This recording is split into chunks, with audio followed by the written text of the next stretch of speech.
ಎಲ್ರಿಗೆ ನಮಸ್ಕಾರ. ನನ್ನ ಹೆಸರು ಸೌಮ್ಯ ಅಂತ. ನಾನು ವರ್ತೂರಿನ ನಿವಾಸಿ. ನಾನು ಇಲ್ಲೇ ಒಂದು ಸಣ್ಣ ಸ್ಕೂಲಲ್ಲಿ ಪ್ರೈಮರಿ ಸ್ಕೂಲ್ ಟೀಚರಾಗಿ ಕೆಲಸ ಮಾಡ್ತಿದ್ದೀನಿ.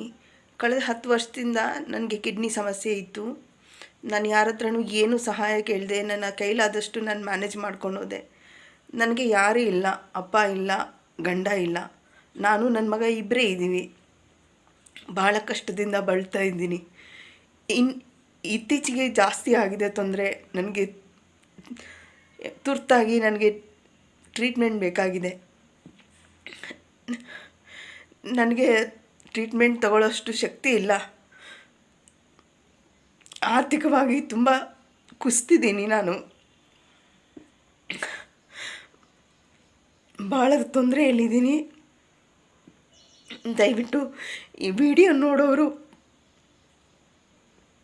ಕೈಲಾದ